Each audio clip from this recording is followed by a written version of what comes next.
이어서 개장전 전문가 연결해서 3분 전략 짧게 세워보겠습니다. 김선상 전문가 전화로 연결돼 있습니다. 전문가님 안녕하세요.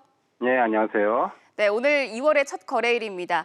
지난주 국내 시장이 미국 시장의 게임스톱 여파로 혼란을 겪는 모습이었습니다.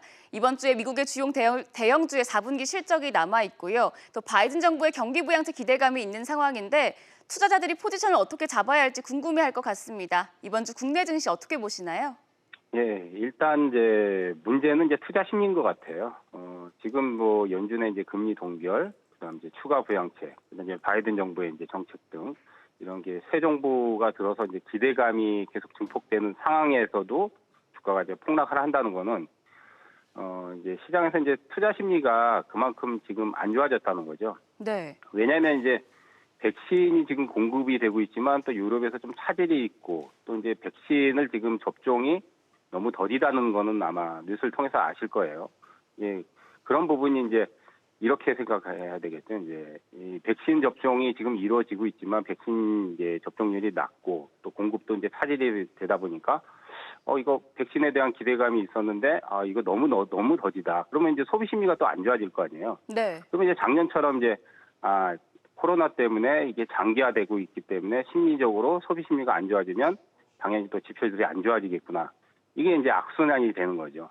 물론 이제 기업들의 실적은 대부분 보면 이제 실적 시즌을 맞아서 양호하게 나오고는 있지만 이게 그동안 이제 주가가 이제 기대감에 의해서 많이 올랐던 부분들이 오히려 이제 우려감으로 좀 바뀌는 상황이 또 연출이 되고 있고 이런 이제 투자 심리는 우리가 이제 뭐 전문가 집단이나 정부가 정할 수 있는 부분이 아니기 때문에 수백만, 수천만, 수억 명의 이제 투자자들의 느끼는 그런 투자 심리가 이제 시장에 반영이 되고 있죠. 그다음 이제 또 한 가지는 우리 장도 지금 수급적으로 보면 기관이나 외국인들이 계속적으로 파는 모습이 나오거든요. 개인들이 지금 주체가 돼서 받아내긴 하는데 개인들의 자금도 이제 한계가 온 거죠. 예탁금도 지금 어느 정도 정체 상태고.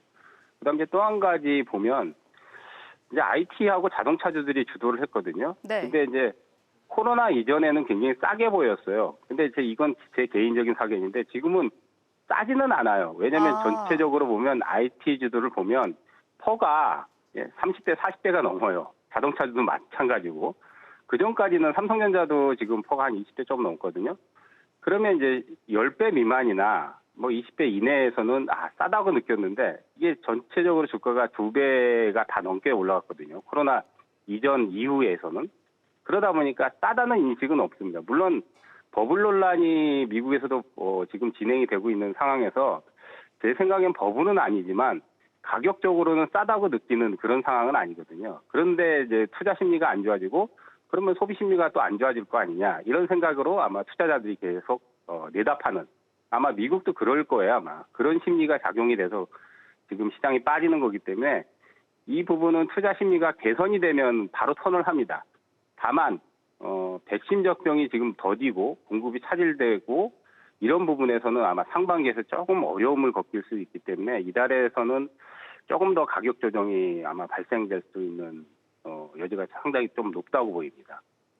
네, 오늘 국내 증시 추가적인 하락이 예상되고 있는데요. 외국인과 기관의 계속된 매도세의 대형주 대부분이 하락세를 보였었습니다. 최근에 변동성이 커진 시장인데 업종 선택에 신중해야 할 것 같습니다. 전문가님, 오늘장 관심 가져볼 업종 어떤 게 있을까요?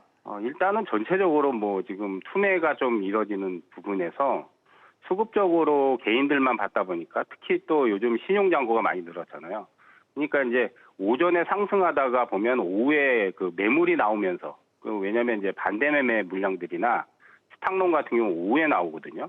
그러니까 장이 안 좋으면 그런 물량들이 쏟아져 나와버리거든요. 네. 그래서 이제 수급이 깨져버린 상황이니까 다만 이거는 이제 수급적인 문제이기 때문에 아까도 얘기했듯이 투자 심리가 개선되면 턴을 하거든요. 그러니까 실적이 좋은 것들은 분명히 제자리를 찾아가지만 일단은 투자 심리가 개선되기 전까지는 조금 방어적인 스탠스를 이번 주에 좀 취해야 되지 않을까 생각이 되고 업종별로는 제가 보기에는 이제 제약바이오주도 저번 주에 많이 떨어졌어요. 근데 전체적으로 많이 떨어졌는데 그래도 이제 코로나에 관련돼서 장기적으로 지금 수혜를 받을 수 있는 부분이 제약바이오하고 헬스케어 업종. 이쪽이 그래도 조금 더 수혜를 상반기 계속 받을 수 있는 부분이 있기 때문에 가격적 매력이 크면서 뭔가 이슈가 있는 것들, 이런 것들을 이번 주에 좀 관심을 둬야 되지 않을까 생각이 됩니다. 네, 제약바이오와 헬스케어 업종 말씀을 해주셨습니다. 전문가님, 그럼 마지막으로 오늘장 대응 전략까지 세워주시죠. 일단은 추가 하락은 좀 염두를 하는데 그렇다고 해서 제 생각에는 이번 주에 추가 하락하는 부분을 너무 겁을 먹고 던지는 건 아니라고 봅니다. 네. 다만 이제 하루 이틀 정도는 조금 더 하락할 여지가 좀 높다고 보여요. 이제 왜냐하면 미국장도 지금 게임스톡 이슈가 나와가지고 뭐 공매도에 대한 이슈가 지금 불거졌잖아요. 그런 부분에서 아마 이제 투자 심리적인 부분이 이번 주 조금 더 작용을 할 것 같은데 아마 이제 반발 매수가 한 중반 정도에는 들어올 거라고 보입니다. 추가로 저 하락한다면. 그러니까 지금 같은 경우는 현금을 조금 많이 주고 있다가 오히려 이제 하루 이틀 더 떨어지면 그때 저가 매수를 들어가든지 아니면 이제 기존 보유자분들은 던지지 마시고 반등이 한번 들어올 겁니다. 다만 이제 반등의 연속성이 없을 거예요. 반등 시에 좀 비중을 좀 조절하시는 그런 전략이 좀 필요할 거라고 생각이 됩니다. 네, 알겠습니다. 말씀 잘 들었습니다. 김선상 전문가였습니다. 지금까지 개장 전 3분 전략 세워봤습니다.